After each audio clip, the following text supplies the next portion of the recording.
Surat Hud.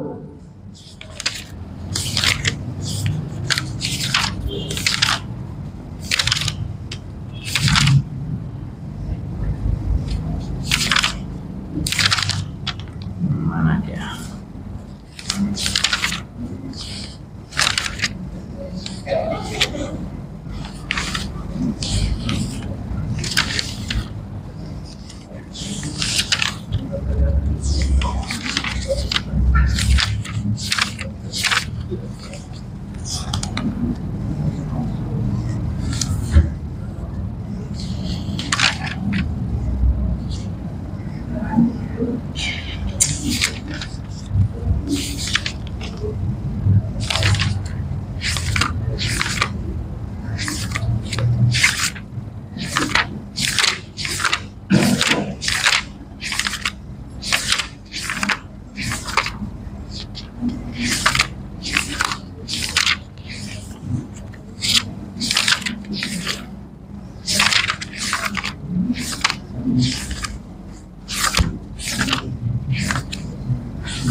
Bapak dan Ibu sekalian yang dimuliakan Allah, kemarin surat apa, Bu? Ingat? Ada enggak dicatat suratnya? Nah, kalau enggak kita lanjutkan. Masih ciri-ciri orang yang ulul albab. Nah, yang kemarin itu, yang ulul albab itu, yang ciri yang pertama apa? Orang yang melaksanakan janjinya dengan Allah Subhanahu wa Ta'ala. Janjinya itu ada 3. Wala yang kudul misaq, itu yang kedua, tak pernah menyalahi janjinya. Dan yang kedua cirinya adalah walladzina yasiluna ma amarallahu bihi ayyusala. Itu yang kedua, yaitu orang-orang yang menyambung silaturahmi yang diperintahkan oleh Allah Subhanahu wa Ta'ala. Terus yang ketiga, wa yakhshawna rabbahum, mereka takut kepada Tuhan mereka, wa yakhafuna su'al hisab, dan takut terhadap azab yang sangat pedih pada saat dihisab kelak. Nah, itu yakhshawna rabbahum. Nah, itu saya menjelaskan itu. Yakhshawna rabbahum, mereka takut kepada Tuhan mereka. Ciri orang yang takut itu adalah innama yakhshallaha min ibadihil ulama. Hanya sesungguhnya yang takut kepada Allah itu adalah orang yang tahu. Ulama itu jamaknya daripada alim. Alim itu adalah orang yang ngerti, orang yang tahu, ya. Dan tahu itu ada 3 tingkatannya, Pak. Bukan tahu tempe nih ya, jangan sebut dengan tahu tempe gitu kan, baca enggak. Tahu, kenal, mengerti. Itu ada 3 tingkatannya. Yang pertama tahu yang disebut dengan ilmul yakin. Ilmu yakin itu adalah dia mengetahui dengan sempurna, bukan zon, bukan mengira-ngira, bukan menyangka-nyangka, ya, tapi dia adalah sudah sampai kepada tahap ilmul yakin. Yakin itu tidak ragu, Pak, ya, tidak ragu, karena di bawah yakin itu masih zon. Orang yang zon saja, Bapak dan Ibu sekalian, bersangka, kuat sangkanya belum sampai kepada tahap yakin, maka orang yang zon itu memiliki zon prasangka yang kuat itu bisa dia melaksanakan ibadah sholat agak ringan, ya. wasta'inu bis sabri was shalah wa innaha lakabiratun illa 'alal khashiin. Minta tolonglah kalian dengan salat dan sabar. Sesungguhnya kedua itu lakabiratun illa 'alal khashiin. Sungguh sangat berat, Pak, kecuali bagi orang-orang yang khusyuk, khashiin. Sholat itu berat, Pak. Sabar itu berat, nyobotnya ringan. Sabar ya ringan nyobotnya, sholat ya ringan nyobotnya. Tapi ketika dia dilakukan Bapak dan Ibu sekalian, maka disitulah terasa sangat berat. Kenapa beratnya? Mulai jawab takbir Bapak dan Ibu sekalian, setanlah mulai ganggu. Allahu Akbar, teringat projo di kantor kan? Allahu Akbar, teringat goreng ikan tak tertukui tadi kan? Ada kuciang. Jadi peringatannya dalam sholat itu adalah kuciang juga goreng ikan. Itu baliknya, Pak. Tadi ketika mau sholat ada yang dicari, nggak ketemu-temu, Pak. Mau sembahyang, tiba dalam sembahyang itu bersobok, Pak. Kenapa? Karena dia berpikir di mana lah mau letak tadi kan? Dalam sembahyang itu yang dipikirkan. Ya, itu yang dipikirkan Bapak dan Ibu. Kan berat namanya tuh. Sekian lama kita sholat, mulai dari takbiratul ikram.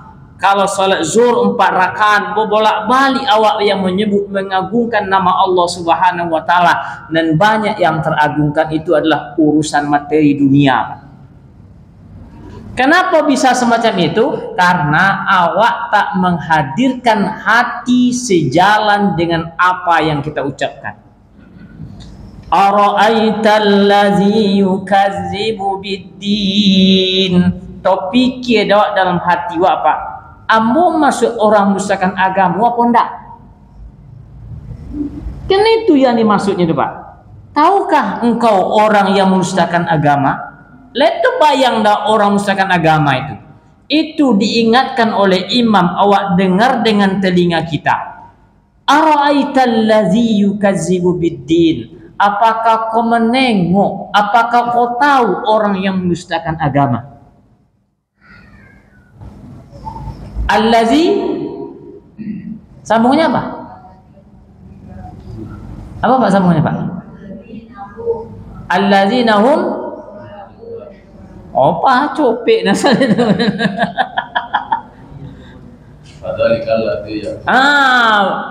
Ara'aital ladzi yukadzibu biddin. Tahukah engkau orang mendustakan agama? Jangan tanyon ke orang lain, tapi tanyon ke awak. Fazalikal ladzi, yaitu orang yang menyanyiakan anak yatim, Pak. Termasuk enggak yang menyanyiakan yatim? Lai kami santun, Ustaz. Berapa kali dalam setahun buat santun anak yatim kau? 2 kali semester. Lah ini santunan 2 kali 1 semester.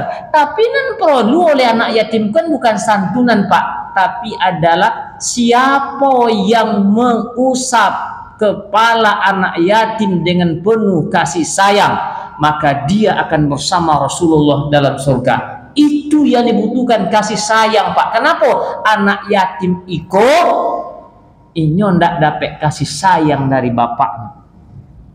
Layan doa yang mengusap anak kepala anak yatimku. Banyak anak yatim dia, Wak. Lai, Pak, kita puki-puki itu bila kita usap pada saat memberikan santunan. Apakah hanya itu? Nah, itu masuk ke dalam hati, Pak.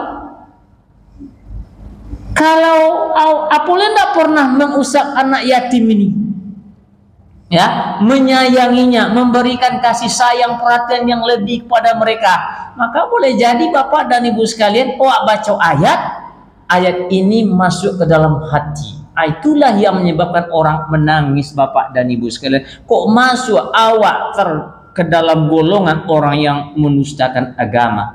Fazalikal ladzi yad'ul yatim wa la yahuddu ala, dan tak menganjurkan tak memberi makan orang miskin dengan menganjurkan untuk memberi makan orang miskin, apa bedanya Pak?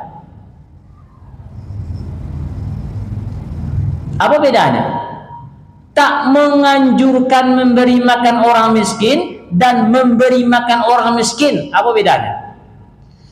Kalau tak menganjurkan itu artinya orang yang tak peduli dengan orang miskin, Pak.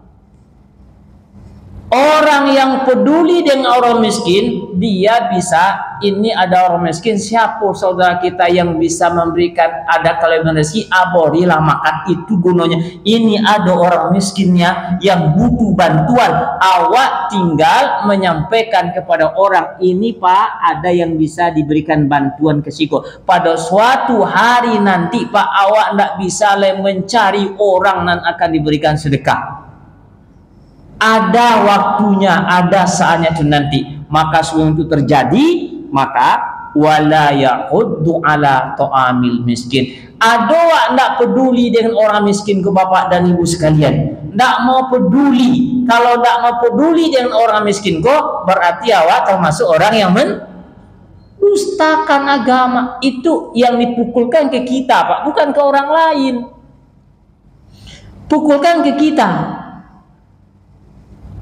Makanya ketika dia menyanyikan anak yatim, tak peduli dengan orang miskin, sholat dia, tetap aja sholatnya akan membuat dia celaka. Kenapa? Sholat itu tak bisa membuat mencegah dari perbuatan keji dan mungkar. Tak peduli dengan anak yatim, kemudian cuek terhadap orang miskin, berarti itu adalah sifat yang tak baik, Pak.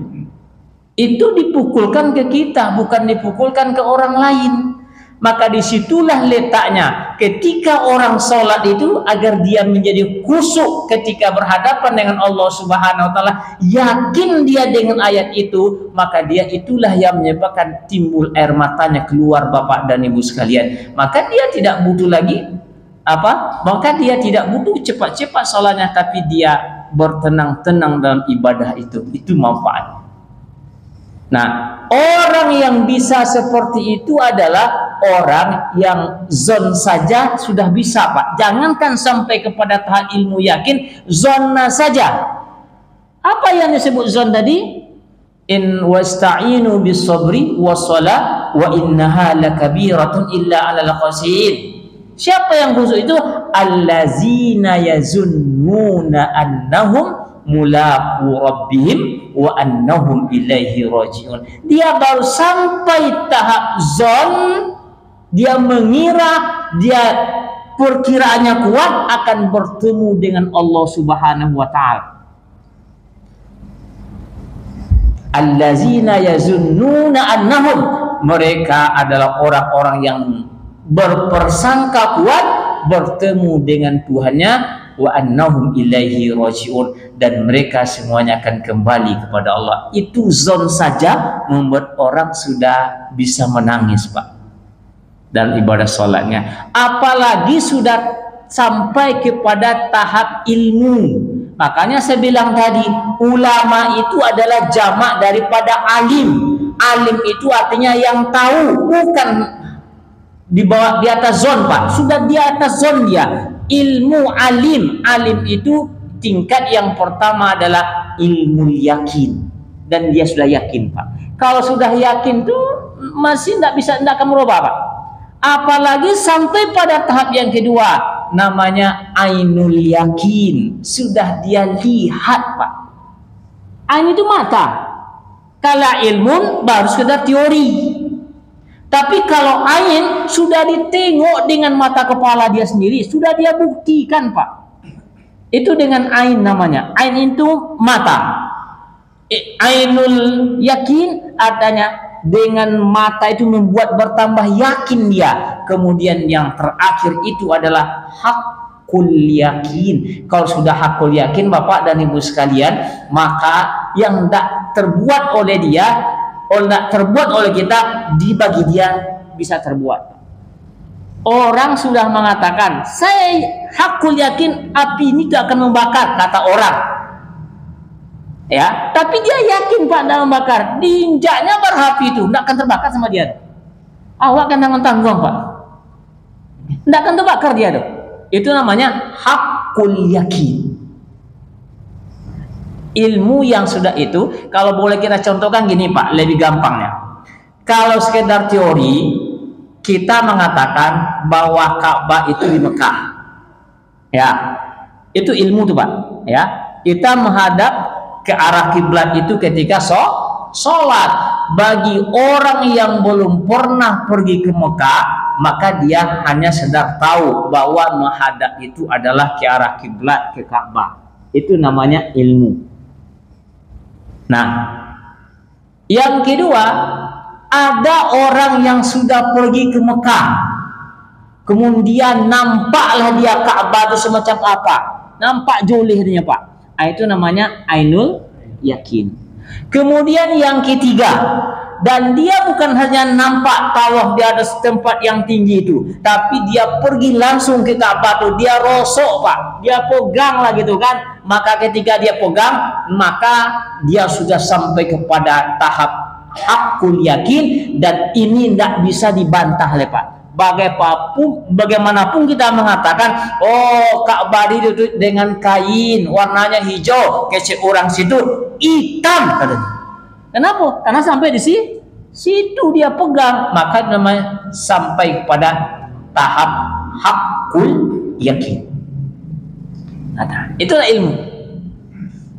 Ya, Bapak dan Ibu sekalian yang dimuliakan Allah.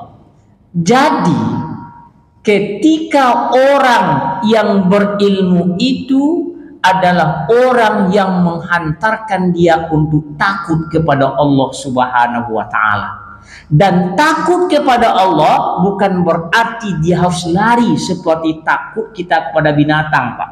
Kalau kita bertemu dengan harimau, belum lama ini kan ada postingan tuh, ada harimau masuk di Siak 4 katanya kan. Itu heboh orang nanya Bapak dan Ibu sekalian, orang bersiap-siap untuk lari kan, tapi itu hoak ternyata. Ditangkap orang yang posting itu hoak. Ya, orang nggak siap-siap lah takut kan. Tapi ketika takut kepada Allah, tidaklah harus lari Pak, tapi harus mendekat kepada Allah Subhanahu wa Ta'ala. Maka makin mendekat kita kepada Allah, maka dia pun akan mendekat kepada kita. Makanya ada hadis qudsi mengatakan, apa katanya?